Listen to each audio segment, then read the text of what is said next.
Hey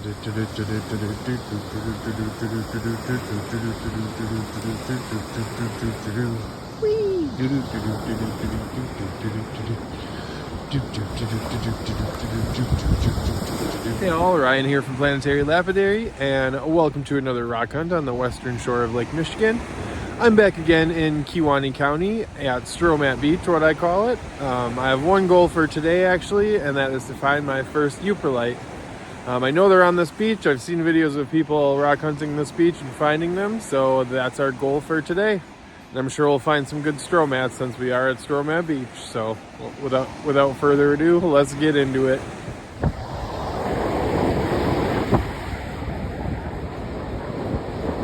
Alright, so first couple feet again. A couple nice stromats, nice cutter there. Nice flat one there. And then a couple little ones. But they are definitely all over the place again. So let's find some really good ones today for some winter projects. And we'll be set, I think. So let's keep going. So waves are a little higher today, so sound might be an issue. I did just find this little guy. Just a little galaxy stone, not a great one. But might be able to get a slab or two out of it, so I'll probably keep it.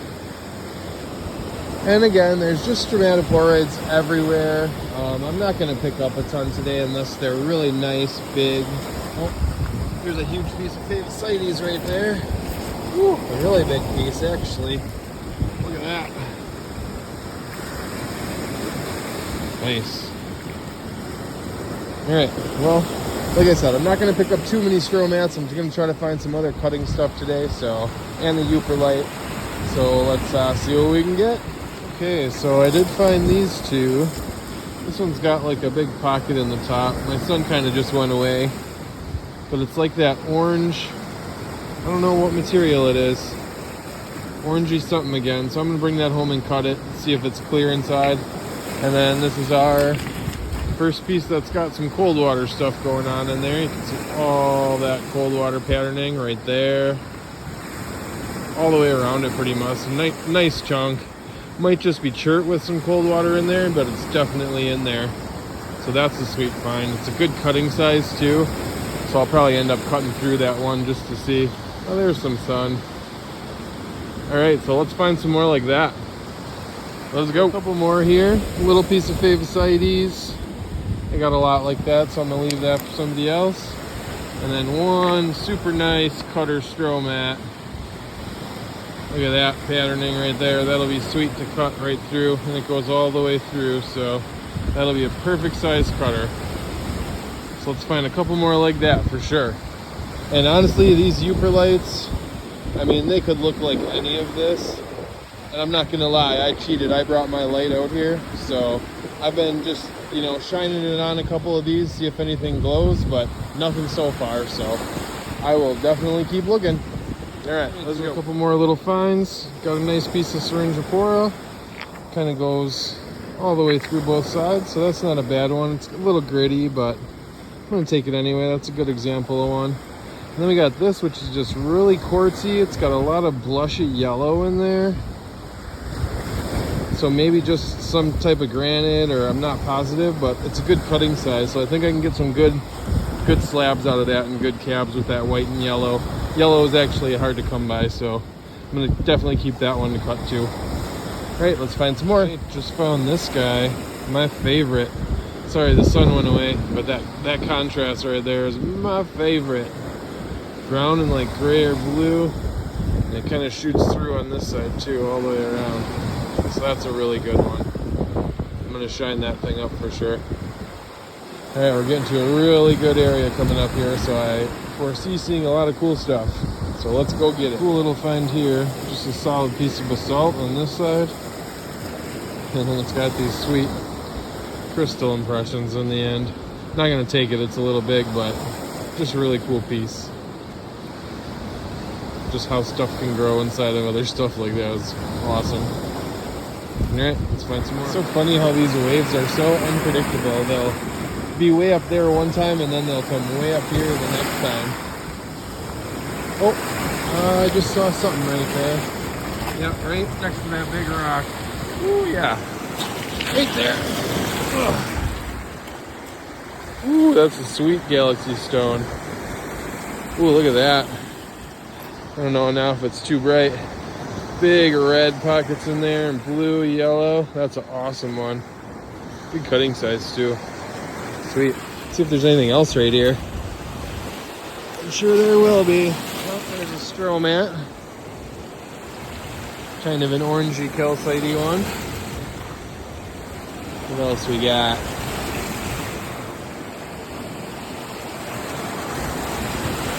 And another included fossil right there. A little dirty one though. Oh, there's another piece of Stromat. See all the nice layers on there. Alright, let's keep going. I'm sure we're going to find some more. Okay, so another little handful here. Got a nice, really churty or quartzy piece of Favicites. What maybe is a Euperlite right there, but I got to check it with the light. A little piece of maybe porphyritic rhyolite there. And then this guy with this huge crystal pocket in it. That is just awesome. So deep in there, and it's got a bottom on it already. It's just perfect. Alright, let's find some more. Look at all those gooses. Goosies. Alright, I did just find this one. Little colony of horn corals, I think. You can kind of see the end of one there going through. Another couple on the bottom. It's pretty cool. Maybe some syringe pour on the top. Pretty cool. Alright, so I'm nearing the end of the beach. I did find these two. The light kind of went away. You can kind of see some really cool patterning in there. Some wispy stuff. I'll show you a better view of that one at the end. I'm going to keep that one. And then we got this another massive piece of Favicites. Really quartzy. All the way through. Some pockets.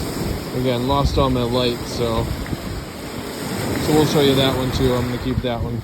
Maybe get some slabs out of it. So we are at the end of my rocks here, so I'm going to walk the dry rocks on the way back. If I find anything spectacular, I'll show you. Otherwise, we'll see you back in the car. Okay, so I did find these two. This one kind of looks like a Swiss cake roll. Sorry, I don't have any light anymore. Whoop. And then I did find this nice yellow and orange one that's like perfect cutting size. I did find some other stuff too, but I'll just head home, get everything cleaned up, and we'll see you in a minute. Okay, so we are home. We got everything cleaned up. So as you can see, I didn't keep very much, but I did keep some big pieces again. First of all, that huge piece of Favicites, which is just all included with quartz, maybe calcite, and limestone, and all the way through both sides. So I'm definitely going to do some projects out of this piece. You know, there's some solid stuff in the middle of that, so I'm probably going to cut this up, make something really cool out of that. One big cutting stromatoporoid, just a really good one, really fat. Might have some other stuff going on in there, but hard to tell until you get in there, but really good cutting size. Another good cutting size one. Like I said, I was really only going to keep the cutters this time. I did keep one other little one, you'll see in a little bit, but these are all pretty much the same, you know, thickness for cutting. Got a nice yellow and orange one, so hopefully some of that goes through. A lot of times it doesn't, it clears up, but I've been searching for some yellow. I have some people that want some yellow pieces, so kept that one. Another one that's just perfect cutting size again, you know, get some long slabs out of it, get a couple cabochons out of each slab. I just love the uniqueness of every one of these, so I kept that. Then we had this piece of syringopora. I wasn't going to keep it because it's kind of gritty, but I think I'm going to clean it up and see if I can, you know, see if those tubes are included with quartz at all underneath theirs, and maybe get them to shine up on the outside. And it goes all the way through, so I kept it. Then we had that colony of horn corals. Where's that good one? Right there. And there you can see the full horn shoot right from top to bottom. Then there's like a impression in there from something too. Put a couple other horns in the bottom of there, so kept that one. That's kind of cool. Shave some of this off, or maybe even get some cross sections of it. Then we got our kind of other stuff. This one kind of looks like one of those Halloween candies. It's just a banded shirt, I think. But look at that. Looks like one of those candies that you get for Halloween. So I'm definitely going to make that into a free form, probably like a keychain or something, because it's nice and thick. So that's a cool piece. Kept this one to cut. It's just got a lot of white, maybe limonite, you know, quartz, maybe something deeper underneath that. That's like a darker, probably just the skin, but I figure the cross sections of this might look really cool if that yellow goes all the way through. And it's, again, perfect cutting size. So I'm gonna slab that one up. We got this awesome galaxy stone with these huge red spots, a big kind of purplishy one, yellows in there. A really, really good example of one. I'm gonna cut this thing in slabs this way, and it's gonna look awesome on the inside. So stay tuned for that video for sure. Then I got another little not so great galaxy stone, but this one actually, the things in there were actually protruding from the bottom. I thought that was cool that they were kind of so eroded that you could feel them up there. So I kept that little guy. Might just polish it up. This was just a cool little piece of like 3/4 rhyolite, 1/4 basalt porphyry. I just thought it was kind of cool to add both of them in there, and it was like porphyry all the way through. So I kept that little guy. And then this orange thing, I still don't know what this is, if it's some sort of chalcedony maybe. It's definitely getting cut right down the middle to see what's inside of here, because I don't know, I just have a feeling that there's something crazy in there. So we're gonna cut that one. And then the 4 best ones I think of the day were this one. I can't remember what this type of fossil is called. Maybe arachnophyllum, or I'm not sure. But you can just see the crazy patterns in it. And then when you get around to this side, you kind of got some little cold water pockets in there. Like, I'll get a close-up of that at the end. Great, there's a little pocket. And it kind of goes all the way through here. So really, really cool piece. Another couple little pockets on the end there of cold water. So I don't know what I'm gonna do with that, if I'm gonna shine it up or if I'm gonna cut it, because those cross sections might just be insane in there, but we'll see in the future. And then we got this little cold water agate with a couple little pockets there, all the way around there. Then this whole side, you can kind of see like the inner material is like calcite. It's kind of eroded away right there in that little hole. But it kind of goes all the way through this. And it is on that horizontal plane, so I'm probably going to slab this thing this way. See if any of that stuff's on the inside. So that'll be a good one. Then we had this little guy, which I just picked up for the tumbler, but when I looked at it closer, you know, the top layer there is like a little cold water agate pocket right there. So just that very top layer of the Stromat, maybe the bottom there too has a little pocket, but another nice little cold water. Then this one, I didn't actually even see it until it was back. I just threw it in the bag because it had started to rain, I think. But, you know, this thing looks like a pure piece of limestone, but it's got all these pockets showing through. Like, look at that one right there, that one, that, those on the bottom. So what I'm thinking is that this is just a huge nodule of cold water agate inside of there. So this one's definitely also getting cut. I think I'm gonna cut the bottom off, and then if it's a crazy pattern, then I'm gonna cut it this way to get a big long face. But all in all, a really good hunt for the cold waters today. 4 of them, 4 decent ones anyway. But yeah, that's about all we got on this beach. This is, again, you know, awesome beach. And like I said last time too, I probably saw hundreds of other stromatoporoids, but you know, I really don't need any smaller ones anymore. I just wanted cutting ones for some jewelry. So, all right, so that'll wrap it up. If you like this video, leave a like, subscribe if you haven't already. As always, stay tuned for pictures at the end, and we'll see you in the next one. Bye-bye.